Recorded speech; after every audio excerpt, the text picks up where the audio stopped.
ঈদের পর থেকে আমাদের প্রচার শুরু হবে, কারণ এসআইআরের যে লিস্ট আজকে বেরোনোর কথা ছিল সেটা আজও বেরোয়নি। এই করে করে দিনগুলো নষ্ট হচ্ছে।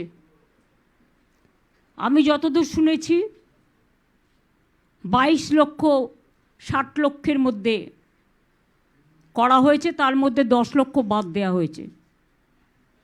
এটা আমি শুনেছি, আপনারা ক্রস চেক করবেন।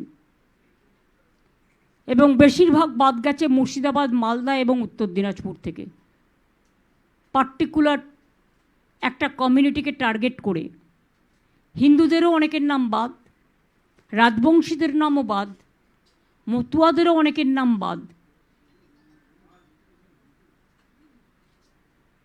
এরা হচ্ছে বকধার্মিক, ধর্মের নামে বাতুলতা করে। আগে 58 লাখ বাদ দিয়েছে প্রথমেই, আপনারা বুঝুন, 60 লক্ষ শুধু নয়। আর বিজেপির স্টেটমেন্টগুলোও দেখে নিন, আগেরটা মিলিয়ে নিন। পার্টি অফিস থেকে ঠিক করেছিল 1,20,00,000 লোকের নাম বাদ দেবে। সংখ্যাটা এবার আপনাদের আমি বলে দিই। ফার্স্ট পেজে 58 লক্ষ প্রথমে এই লিস্ট থেকে বাদ দিয়েছে। তার মধ্যে কিন্তু অনেক ম্যাপিংও আছে, মহিলারা আছে যারা বাড়ি শিফট করেছে, এরকম কেসও আছে। সেই চ্যাপ্টারটা ওপেন করা হয়নি। প্লাস 60 লক্ষ, তার মানে তো 1,20,00,000 কাছাকাছি হলো। তো 22 লক্ষ করতে যদি 15 দিন 20 দিন লাগে, তা ইলেকশন আসা পর্যন্ত প্রসেস কমপ্লিট হবে তো? এটা কি মানে জাস্টিস দেওয়ার নামে একটা ইলেকশন কমিশনের ইনজাস্টিস চলছে না? তারাই তো টোটালটা কন্ট্রোল করছে। আর ভারত সরকার, অমিত শাহর অফিস, নরেন্দ্র মোদীর অফিস ফোন করে করে যাকে পারছে থ্রেট করছে, আর বলছে এখানে 20 লক্ষ জওয়ান পাঠাও, তারা নাকি ভোটের ভেতরে গিয়ে ছাপ্পা দেবে। পরিকল্পনা অনেক। ইভিএম মেশিন থেকে শুরু করে মানুষকে ভোট দিতে না দেওয়ার অধিকার, বাইরে থেকে গুন্ডা পাঠিয়ে এখন থেকে সমস্ত বাংলা দখল করেছে। এবং সেটা যাতে বাংলার পুলিশ ধরতে না পারে, সেই জন্যেই কতগুলো পেটুয়া লোককে আগমন করেছে। আর যত বেছে বেছে অবজারভার, একটা অ্যাসেম্বলিতে একটা পুলিশ অবজারভার, একটা এক্সপেন্ডিচার অবজারভার, আর একটা জেনারেল অবজারভার, এত লোককে খাওয়াবে কে? আর জোর করে, জোরপূর্বক রাষ্ট্রপতি শাসন জারি করেছে অলরেডি, মুখে বলছে না, কিন্তু অ্যাক্টিভিটি প্রমাণ করছে। পাগল হয়ে গেছেন কার্যত। আধ পাগল তো আগেই অনেকে বলতেন আপনারা, তো এখন তো যা সব কথা শুনছি পুরো পাগল।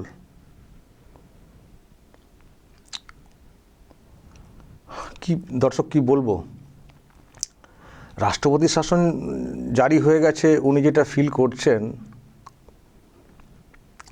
তবে জ্ঞানেশ কুমার যেভাবে অ্যাকশনটা নিচ্ছেন রাষ্ট্রপতি শাসনের মতোই, সেটা উনি কিন্তু কোথাও ফিল করছেন। জ্ঞানেশ কুমার পুরো এই রাজ্যের যে মেশিনারি সবকে চেঞ্জ করে দিয়েছেন, সব চেঞ্জ করে দিয়েছেন। ডিএম, এসপি, বিভিন্ন রেঞ্জের ডিআইজি, মুখ্য সচিব, স্বরাষ্ট্র সচিবকে তো আবার ভিন রাজ্যে পাঠিয়ে দিচ্ছেন। রাষ্ট্রপতির শাসন, রাষ্ট্রপতির আন্ডারে একটা আলাদাভাবে একটা প্রসেস হয়, কিন্তু যেভাবে উনি কাজটা করেছেন, নিশ্চয়ই দর্শক আপনারাও ফিল করছেন, হয়তো আপনারাও খুশি হচ্ছেন যেভাবে উনি কাজটা করতে যাচ্ছেন বা করছেন, মানে ভোটটা করাতে যাচ্ছেন। এটাতেও মানে ভালোই আর কি শেক পাচ্ছেন আর কি, ভালোই ধাক্কা খেয়েছেন। সেই জন্য দেখবেন কথা বললেই এখন জ্ঞানেশ কুমারের বিরুদ্ধে আর ওই কেন সরানো এই সব নিয়ে চিৎকার। ওনার কাছে এটা মনে হচ্ছে রাষ্ট্রপতির শাসন, তাহলে পুরোপুরি রাষ্ট্রপতির শাসন জারি হলে উনি কি করবেন?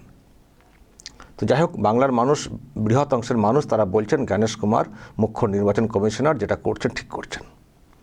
কিন্তু ওনার কথা আরও সব শুনলেন, কি ইভিএমে গণ্ডগোল, তারপরে কি ছাপ্পা দেওয়ার জন্য নাকি লোক ঢাকানো হচ্ছে। এই পাগল নাকি? পাগলই বলবেন আপনারা নিশ্চয়ই।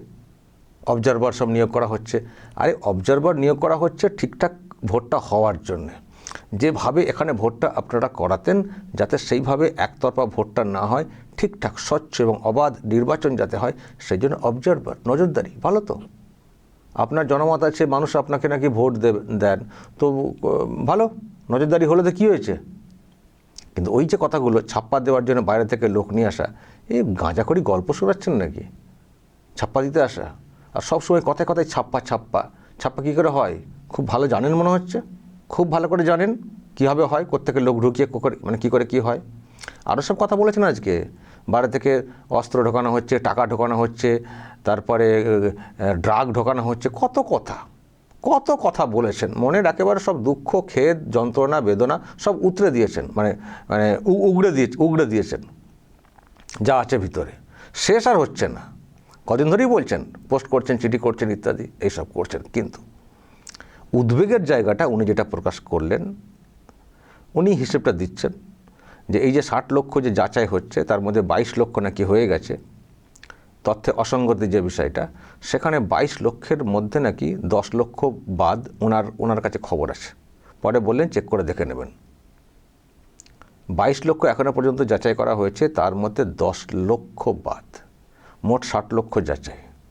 তাহলে বাদের সংখ্যাটা কোথায় দাঁড়াবে, এটা একটা ব্যাপার। আর উনি একটা হিসেব বললেন যে ওটা তো বলেই ছিল 1 কোটি আপ, তো আগেই 60 লাখ, তারপর আবার 60 লাখ যাচাই, তার মধ্যে এই ব্যাপার, এত বাদ। আবার এটাও বলছেন যে সব যাচাই সম্ভব হবে কি না, সেটাও প্রশ্ন তুললেন। কিন্তু আরেকটা কৌশল কি দেখলেন, যখন এই বাদ কথাটা বলতে গেলেন 10 লক্ষ, তার মধ্যে 3টি জেলার কথা বললেন, মালদা, মুর্শিদাবাদ এবং উত্তর দিনাজপুর, বলে একটা জিনিস বলতে গেলেন বেছে বেছে একটা কমিউনিটিকে। আবার পরক্ষণই মাথায় এসে গেছে এই একটা কমিউনিটি বললে তো আবার তোষণ হয়ে যাবে, এক্ষুনি বিজেপি বলবে তোষণের রাজনীতি, সঙ্গে সঙ্গে হিন্দুও বাদ গেছে, মতুয়াও বাদ গেছে। তো যদি সবই বাদ গেছে, তাহলে বেছে বেছে একটা কমিউনিটি কোত্থেকে হলো, তাহলে বলে দিন এক কথাই সব ধর্মের লোকেদেরকে বাদ দেওয়া হয়েছে। তাহলে বেছে বেছে একটা কমিউনিটি বলে ওই সেন্টিমেন্টটা কেন তৈরি করতে যাচ্ছিলেন, যখন দেখলেন ওটা বললে আবার এদিক থেকে ফেসে যাওয়া, যেটা মানে বিজেপি বলে থাকে না, একটি কমিউনিটির জন্য এত দরদ, ওপার থেকে আসা বাংলাদেশি অবৈধ রোহিঙ্গা যারা, তাদেরকে নাম ঢোকানোর চেষ্টা, ফলে মাথায় এসে গেছে না অন্যগুলোও বলে দিলেন।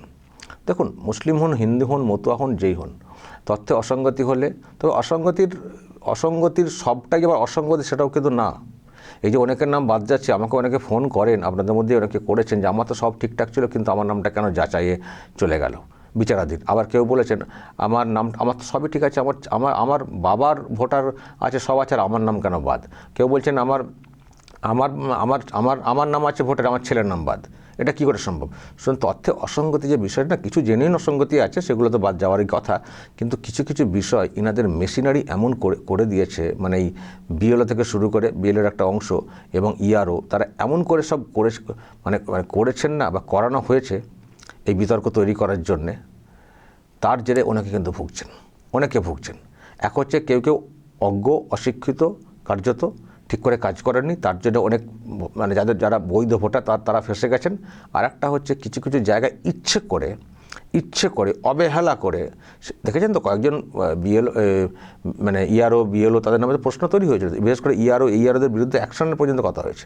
তো ইচ্ছে করে গাফিলতি করা, সমস্যা তৈরি করার জন্যে, বা এই তৃণমূল কংগ্রেসকে ইস্যু করানোর জন্যে, বা অনেকে বলে থাকেন তৃণমূল কংগ্রেসই করিয়েছে এইসব ইস্যু খাড়া করার জন্যে, জীবিতকে মৃত করে দেওয়া, যাতে করে ওইটা নিয়ে ওনারা চিৎকার করতে পারেন, এরকম করা হয়েছে। ফলে অনেকের নাম জেনুইন হওয়া সত্ত্বেও যে বাদ পড়ে গেছে বলা হচ্ছে, এর জন্য দায়ী কিন্তু জ্ঞানেশ কুমার না, লোকাল মেশিনারি কার দায়িত্বে? ইনাদের দায়িত্বে। ফলে যারা জেনুইন ভোটার, যাদের নাম বাদ যাচ্ছে বা এই যে বিচারাধীন সমস্যার মধ্যে রয়েছেন, যদি সত্যিই শেষ পর্যন্ত নামটা না আসে, জেনুইন ভোটার হওয়া সত্ত্বেও, অন্য কাউকে দোষ দেবেন না, ধরবেন ইনাকে। আপনি তো বলছেন আপনার মেশিনারি, আপনার লোকেদের বিরুদ্ধে কমিশন অ্যাকশন নিতে গেলে আপনি চিৎকার করতেন, ভুল অনিয়ম করা সত্ত্বেও আপনি চিৎকার করছেন, তখন যা করছেন আপনি। ফলে এইসব বললে হবে না, জেনুইনদের নাম কেন বাদ গেল, জ্ঞানেশ কুমার জবাব আপনাকে দিতে হবে, এটা ধরবেন। আর এই যে চিন্তার মধ্যে আছেন নামটা কী হবে, এখন তালিকা আসছে না, দায়ী ইনাদেরকে দায়ী করতে হবে। দর্শক, ইনারা যতই গুলিয়ে দেওয়ার চেষ্টা করুন, আর এমনিতে অনেক নাম তো বাদ যাবে, সত্যিই তো অবৈধ জল মেশানো ভোটার তো রাখা তো হয়েছে। আর ওইসব যে জেলার কথা বলা হচ্ছে, ওখানে অনেক আছে তো। 3টি জেলার কথা বললেন, 3টি তো বর্ডার লাগোয়া এবং ওখানে আছে তো। সুতরাং জেনুইন ভোটার কোনো বাদ যাক, সেটা আমরা কখনো চাইবো না। জেনুইন ভোটার বাদ যদি কোথাও যায় তাহলে জানতে হবে এদের মেশিনারির গাফিলতিতে। কারণ নির্বাচন কমিশন যে কাজটা করে এই সিস্টেমে কাজটা করে, রাজ্য সরকারের যেসব লোকজন মেশিনারি তাদেরকে দিয়ে কমিশন কাজ করে। জ্ঞানেশ কুমারের নিজস্ব কোনো স্টাফ নেই, সুতরাং ভুল হলে তো এখানকার স্টাফদের ভুল। জ্ঞানেশ কুমার তো আর দিল্লি থেকে বসে বসে কাউকে বাদ দিচ্ছেন না। আর অসঙ্গতি ভ্যালিড ডকুমেন্ট থাকা সত্ত্বেও কেন অসঙ্গতি তালিকায় চলে এলো? তাহলে কি কাজ করেছেন এখানে যারা কাজ করেছেন? কি কাজ করেছেন তাহলে? ধরবেন এনাদেরকে, আর বাদ গেলে তো ধরবেনই। ফলে কোনো উপায়ে এই দায় ঝেড়ে ফেলার যে চেষ্টা, এটা করতে দেবেন না।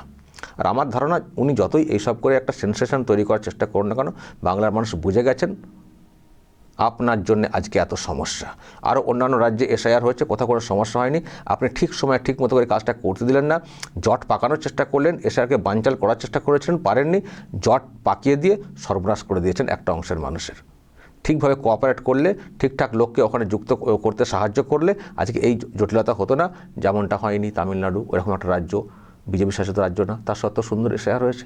সুতরাং ওখানে যদি হতে পারে, বিজেপি শাসিত রাজ্য না হয়েও, তাহলে এখানে কেন হবে না? সুতরাং যেটা ঘটেছে আপনার জন্যে, আপনাদের জন্যে, এই দায়টা ঠেলতে হবে। ফলে এইসব গল্প শুনিয়ে মার্কেটিং করবেন ভোটের বাজারে, কোনো সুযোগ দর্শক দেবেন না, আশা করি কেউ দেবেন না।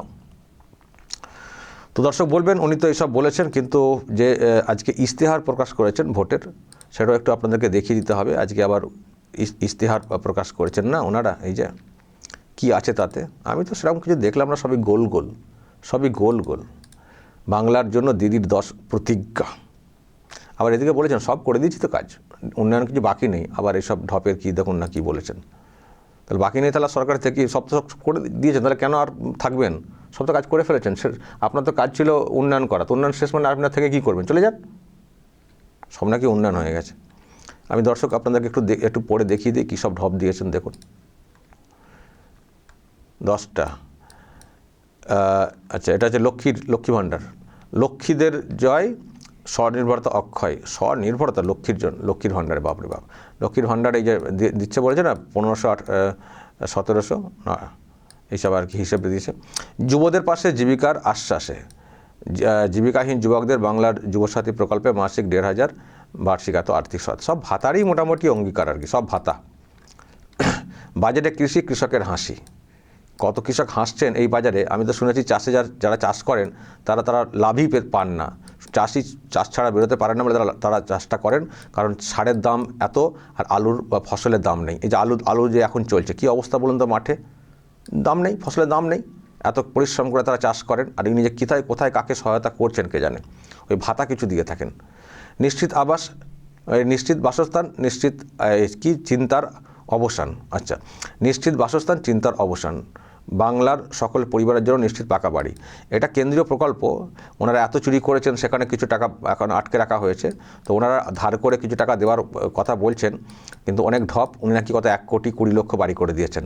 তো 1,20,00,000 আমাদের রাজ্যে কত বাড়ি আছে, তার মধ্যে 1,20,00,000 উনি করে দিয়েছেন বলছেন। ঘরে ঘরে নল, পরিশোধ পানীয় জল, এটা কেন্দ্রীয় সরকারের প্রজেক্ট, কবে অন্যান্য রাজ্যে হয়ে গেছে, কিন্তু ইনারা করেননি। আর যেটা করছেন বলছেন আমরা করছি, কিন্তু এর টাকা কিন্তু বন্ধ নেই, এটা কেন্দ্রীয় সরকারের প্রজেক্ট, নিজেদের মতো করে চালাচ্ছেন স্টিকার মেরে। সুস্বাস্থ্যের অধিকার বাংলার সবার, এই তো দেখছি আমরা সুস্বাস্থ্যের অধিকার। আরজি করাতে যে ঘটনা দর্শক আজকে ঘটেছে নিশ্চয়ই জানেন, কীভাবে লিফটে আটকে মারা গেছেন এক যুবক।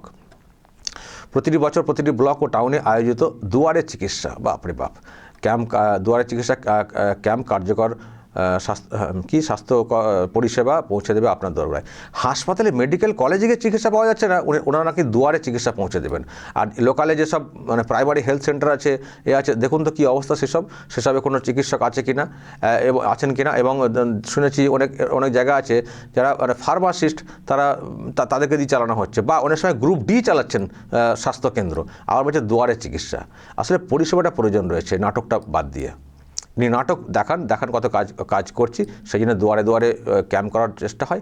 আবার দুয়ারেও বিষয়টা পৌঁছায় না, ওই কোনো একটা পঞ্চায়েতের মাঠে বসে ড্রামা চলে।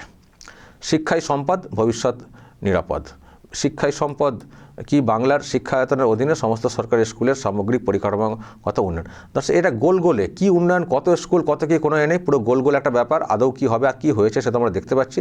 ফলে এইসব একটা ভাঁওতা এবং পুরোটাই ওই আর কি গোল গোল ব্যাপার। আর শিক্ষায়তনের কি হাল গোটা রাজ্যে সেটা আমাদের কাছে পরিষ্কার। আচ্ছা, বাণিজ্য, বাপরে, পূর্বের বাণিজ্যের কাণ্ডারি বাংলাই দিশারি। বাংলায় নাকি দিশারি, বাংলা থেকে সব চলে যাচ্ছেন, বাংলায় নাকি দিশারি। বিশ্বমানের লজিস্টিক্স, বন্দর, বাণিজ্যিক পরিকাঠামো এবং একটি অত্যাধুনিক গ্লোবাল ট্রেড সেন্টার সহ বাংলায় হয়ে উঠবে পূর্ব ভারতের বাণিজ্যের প্রবেশদ্বার। বাপরে বাপ, ওই তো তাজপুরে একটা গভীর সমুদ্র বন্দর 21 সালে শুনেছিলাম, আজও সেটা গভীরেই রয়ে গেছে, আজ পর্যন্ত তার কিছু দেখতে পাচ্ছি না। আবার শুনি নাকি টেন্ডার নাকি বাতিল হয়েছে নাকি কি, আবার মানে হবেই না, মানে এরকম অবস্থায় হয়ে রয়েছে। আর এদিকে বলছেন বাণিজ্যের প্রবেশদ্বার তৈরি করবেন, আবার একটা ঢপ 26-এর ভোটের আগে।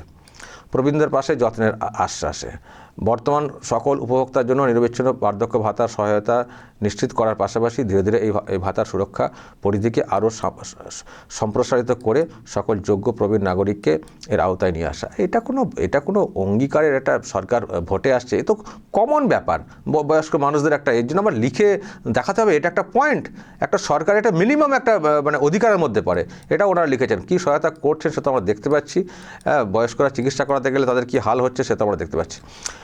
আচ্ছা, নতুন 7টি জেলা তৈরি হবে নাকি বলছে, প্রশাসনিক সুবিধায় নতুন দিগন্ত বাংলায় নতুন 7টি জেলা তৈরি হবে। জেলা তো তৈরি হচ্ছে, কাজটা কোথায়? ওদিকে তো সেই ময়নাগুড়ি ধূপগুড়ির দিকে একটা কি জেলা কি হলো না মহকুমা কি একটা হলো, তো তার বা কতটা কার্যকরী হয়েছে একটু বলবেন দর্শক, ওই এলাকার মানুষের খোঁজ নিয়ে যে কতটা ইফেক্টিভ হয়ে কাজ হচ্ছে। ফলে জেলা টেলা এসব বাড়িয়ে টাড়িয়ে কী হবে? আর লাস্টে লিখে দিয়েছেন জোড়া ফুল চিহ্নে ভোট দিন। আমরা বলবো যদি রাজ্যকে আরও সর্বনাশের পথে ঠেলতে চান তাহলে দেবেন, আর যদি রাজ্যকে নতুন করে গড়তে দেখতে চান, বাংলাকে নতুন করে দেখতে চান, তাহলে উল্টো দেবেন।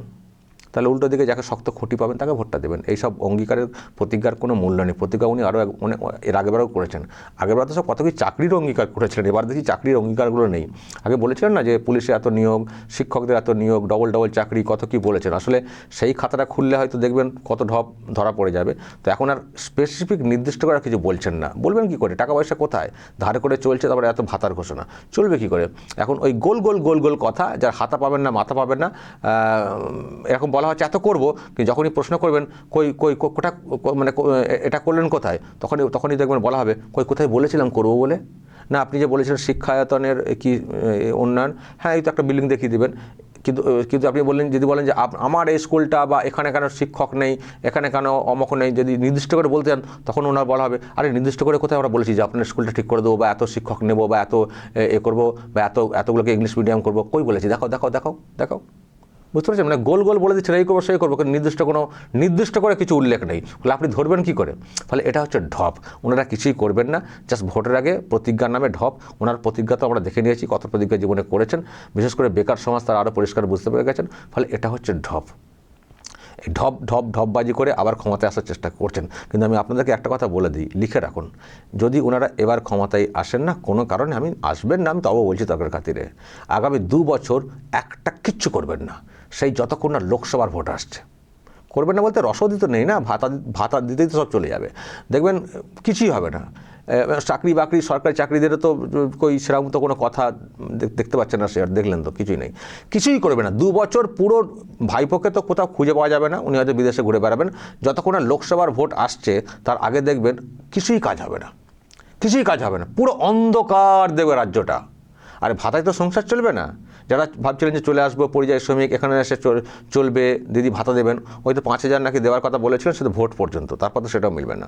পুরো অন্ধকার দেখবেন যদি ক্ষমতায় ফিরে আসে এই দলটা। লিখে রাখুন, আবার বলছি, আগামী 2 বছর একটা কাজও করবে না এই সরকার। রাস্তাঘাট থেকে শুরু করে সব ভেঙে চুরমার হয়ে যাবে যেটুকু আছে। আর পড়াশোনা, ও তো লাটে এমনি উঠে গেছে, গোল্লায় চলে যাবে সবটাই। তো ফলে দর্শক, অঙ্গীকার উনি দেখাচ্ছেন, বলছেন, আপনারা বিচার করবেন, মতামত ব্যক্ত করবেন।